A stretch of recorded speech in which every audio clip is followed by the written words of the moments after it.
Qu'est-ce que le coronavirus nous apprend sur notre pays? Mes chers amis qui me suivent sur les réseaux sociaux, je voudrais vous dire que je prie pour vous afin que le Seigneur Jésus nous garde dans ces temps difficiles. Je prie aussi, si vous êtes atteint, que cela vous arrive, que ce soit seulement sous la forme bénigne. Dans ces temps particuliers, je m'attends à ce que chacun mette ses priorités en ordre. Pour ceux qui ne connaissent pas encore le Seigneur Jésus, il faut venir à lui au travers de son sacrifice. Et pour tous ceux qui le connaissent déjà, qu'ils puissent recevoir une révélation encore plus grande de l'œuvre de la croix dans leur vie. Considérons cette période comme un temps de grâce pour nous arrêter et regarder dans quelle folie nous avons marché jusqu'ici. Notre vie était devenue une course effrénée où nous n'avions plus le temps de réfléchir, plus le temps de s'occuper de nos enfants. C'est pourquoi aujourd'hui je voudrais que nous nous concentrions ensemble aux choix fondamentaux que nous devrions faire dans notre vie de tous les jours. Premièrement, réalisons que nous ne pouvons pas mettre notre confiance dans les hommes. Nos représentants politiques qui nous avaient promis un monde meilleur n'honorent pas leurs engagements pour lesquels ils ont été élus. Et les prévisions de nos grands spécialistes humains sont presque tous les jours remises en question. Que nous dit la Bible, la parole de Dieu? Psaume 118, versets 8 et 9. « Mieux vaut chercher un refuge en l'Éternel que de se confier en l'homme. Mieux vaut chercher un refuge en l'Éternel que de se confier au grand. » C'est pourquoi, en tant que pasteur, et au fur et à mesure des semaines qui suivront, je souhaite aborder avec vous plusieurs grandes questions de notre société française face à la parole de Dieu. Quelles sont les lois humaines en comparaison avec la loi de Dieu dans des thèmes que le droit à la vie face à l'avortement, le mariage pour tous, le changement de genre, le choix de notre éducation, les enfants sont-ils la propriété de l'État ou de leurs parents? Comment l'État veut contrôler le message de l'Évangile dans nos églises évangéliques? Et puis bien sûr, d'autres questions. Savoir se tenir sur nos positions en tant que chrétiens, nés de nouveau, étant dans le monde, mais pas du monde. Évangile de Jean, chapitre 15, verset 19. Mes frères et sœurs, relevons nos têtes et confions-nous dans le Seigneur Jésus. Oui, car on ne peut pas se confier en l'homme. Leurs conseils sont vains, inutiles et mortifères. La preuve, regardons ce que nos gouvernements français successifs ont déjà voté et légalisé sur un sujet tel que le droit à la vie face à l'avortement. Sur le droit à la vie face à l'avortement, comment cela a débuté? Eh bien, par un simple projet de Madame Veil, ministre de la Santé du président Giscard d'Estaing, qui a été chargée de faire adopter la loi dépénalisant le recours pour une femme à l'interruption volontaire de grossesse, IVG, loi qui sera ensuite couramment désignée comme la loi Veil. Écoutons le projet de cette grande dame. Je le dis avec toute ma conviction, l'avortement doit rester l'exception, l'ultime recours pour des situations sans issue.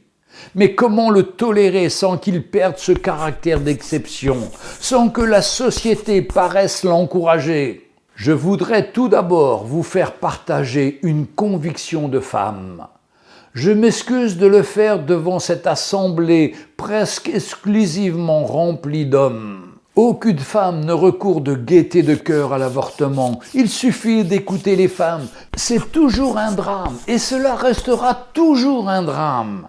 C'est pourquoi, si le projet qui vous est présenté tient compte de la situation de fait existante, s'il admet la possibilité d'une interruption de grossesse, c'est pour le contrôler et, autant que possible, en dissuader la femme. C'est pourquoi la loi Veil du 12 janvier 1975 complète une autre loi initiée par Simone Veil et promulguée au même moment, la loi du 4 décembre 1974, qui autorise les centres de planning familial à délivrer aux mineurs, à titre gratuit et anonyme, des contraceptifs sur prescription médicale sans limite d'âge. La loi Neuwirth sur la contraception, promulguée en 1967, était réservée aux femmes majeures, à l'époque âgées de plus de 21 ans. Et aujourd'hui, qu'est devenu ce droit à l'avortement ? Premièrement, un moyen de contraception au bon plaisir de chacun, alors qu'il en existe tellement d'autres.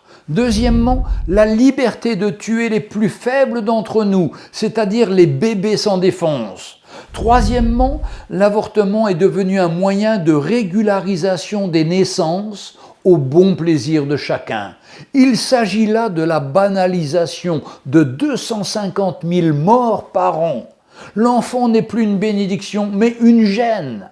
Quatrièmement, comme cela a été fait dans les journaux dernièrement, déclaré par 2 ministres que l'avortement est une des valeurs la plus fondamentales de notre société française, celle de l'émancipation des femmes et de leur droit à disposer de leur corps. Et certains réclament l'allongement des délais d'avortement. La mort des enfants est une priorité pour notre gouvernement, alors que plus de 7500 adultes sont déjà morts de ce coronavirus à ce jour. L'avortement est-il un progrès de notre société ? Voici la réponse de Jim Daly, président de Focus on the Family, à la nouvelle loi de l'État de New York qui légalise l'avortement jusqu'au dernier jour du terme. Une échographie en 4D diffusée lors d'un grand événement sur les écrans de Times Square aux États-Unis nous montre qu'il est impossible qu'une personne puisse dire « ce n'est pas un enfant ». Regardez cette photo. Personne ne peut pas dire que ce n'est pas un enfant. Le président de Focus on the Family compare la situation actuelle à New York avec les infanticides pratiqués à Rome et en Grèce antique. Dans son article « La conscience médicale antique et la vie des enfants », publié dans les Annales de démographie historique, Robert Estienne résume en quelques phrases la place des nouveau-nés dans la cité à cette période et confirme le point de vue de Jim. La médecine antique semble avoir fait peu de cas de la vie du nouveau-né. Hippocrate pose comme naturelle la question de savoir quel enfant il convient d'élever. Soranos, sans s'émouvoir, définit la périculture comme l'art de décider quels sont les nouveau-nés qui méritent qu'on les élève. Cette impitoyable sélection ne caractérise pas seulement une attitude scientifique, mais également celle d'une société tout entière. En effet, Cicéron, que l'on peut accuser d'inhumanité, pensait que la mort d'un enfant se supporte, aequo animo, d'une âme égale. Sénèque jugeait raisonnable la noyade des enfants débiles et faibles. Tacite qualifie d'excentrique la coutume des Juifs à ne pas vouloir supprimer aucun nourrisson. Et quand Justin évoque le respect des chrétiens pour la vie de l'enfant, il précise « fut-il nouveau-né ». Faisant le parallèle entre l'avortement jusqu'au jour du terme et l'infanticide pratiqué en Rome et Grèce antique, Jim Daly rappelle également le rôle joué par les chrétiens pour que ces pratiques prennent fin. Je voudrais juste dire aux chrétiens en particulier, ce n'est pas nouveau, il n'y a rien de nouveau sous le soleil, c'est un retour à la Rome antique. Les chrétiens étaient connus pour avoir sauvé des bébés jetés dans des tas d'ordures pour mourir. C'était leur forme d'infanticide, appelée l'exposition. Donc ce n'est pas quelque chose de nouveau, mais à l'époque ce sont les chrétiens qui se sont levés et ont dit non, tout être humain est créé à l'image de Dieu et nous ne pouvons pas détruire des êtres humains innocents. En France, depuis 2001, le nombre d'IVG varie entre 215 000 et 230 000 IVG par an, soit en une moyenne de 220 000 annuels, multiplié par 19 ans. Cela fait 4 218 000 enfants tués. Depuis 1975, environ 3,2 millions, plus ces 4,2 millions, c'est-à-dire un total de 7,4 millions qui ont été sacrifiés. Pour comparer, le bilan humain de la guerre 14-18 a fait 9,3 millions de morts, dont 1,4 million de Français, 2 millions d'Allemands, 1,8 million de Russes. J'annonce juste les chiffres, à vous de juger. Maintenant, que dit la Bible sur les enfants? Première chose, la Bible n'est pas un livre spécialisé dans l'éducation des enfants. Mais elle en parle un grand nombre de fois. Par exemple, le mot enfant au singulier se trouve 177 fois. Quant au mot enfant au pluriel avec un S, il est cité 1078 fois. Regardons quelques passages. Premièrement, le premier meurtre dans la Bible est raconté dans le livre de la Genèse au chapitre 4, verset 8. Caïn qui tue Abel son frère. Puis vient dans l'Exode au chapitre 20 verset 13, tu ne tueras point. Dans le Deutéronome chapitre 5 verset 17, tu ne tueras point à nouveau. Et même dans le Nouveau Testament, dans l'évangile de Matthieu au chapitre 5 verset 21, vous avez entendu dire qu'il a été dit aux anciens, tu ne tueras point. Celui qui tuera mérite d'être puni par les juges. Nous, en France, ce sont les juges qui condamnent ceux qui sont contre l'avortement. Un comble. Et on appelle notre pays le pays des droits de l'homme. C'est le monde à l'envers. Moi, je dois vous dire que j'aime mon pays, la France. Et je prie et pleure souvent sur ces lois iniques. Et je m'attends à ce qu'un jour, les choses tournent dans le bon sens. Dieu a su donner à Abraham en substitution au sacrifice d'Isaac un bélier lors du sacrifice d'Abraham. Cela a marqué l'abandon des sacrifices humains par la civilisation naissante.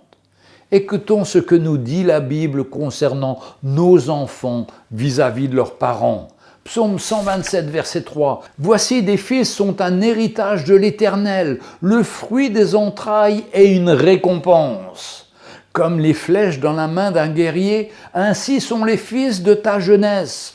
Heureux l'homme qui en remplit son carquois. Ils ne seront pas confus quand ils parleront avec des ennemis à la porte. Psaume 128, verset 3. Ta femme est comme une vigne féconde dans l'intérieur de ta maison. Tes fils sont comme des plants d'olivier autour de ta table. C'est ainsi qu'est béni l'homme qui craint l'Éternel.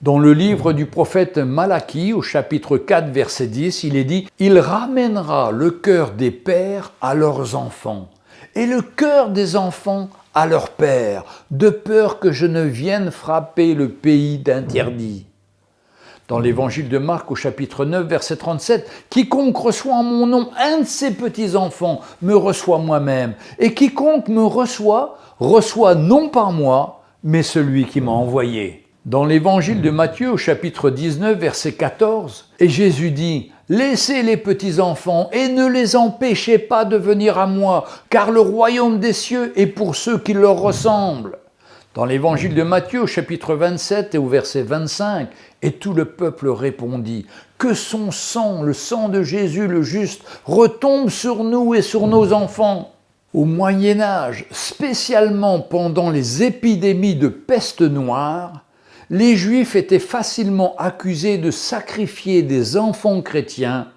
et souffraient souvent de ces terribles fausses accusations.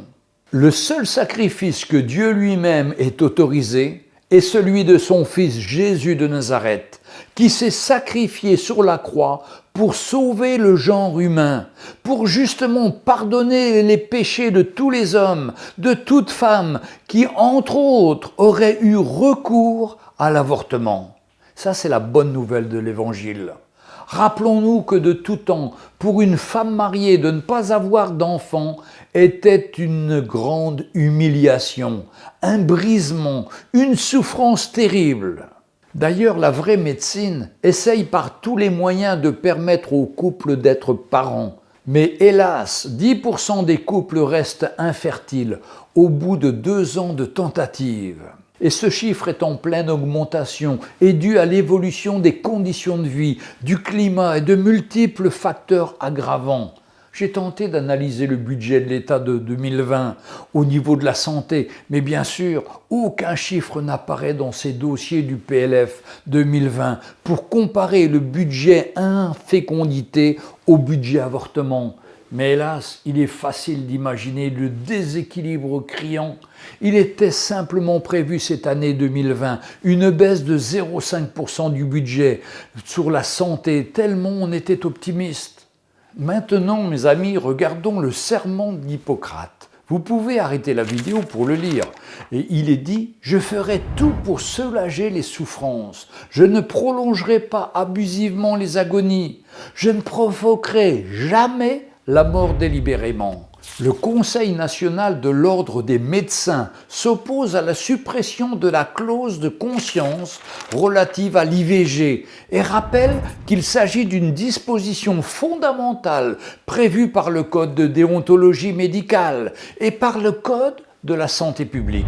Cette clause de conscience est menacée par les dernières recommandations de la délégation de l'Assemblée nationale aux droits des femmes présentée le 19 février dernier, qui vise à introduire de nouvelles dispositions dans le projet de loi santé. Parmi ces propositions, celle selon laquelle les professionnels de santé ne pourraient plus invoquer la clause de conscience en cas de demande d'interruption volontaire de grossesse, l'IVG.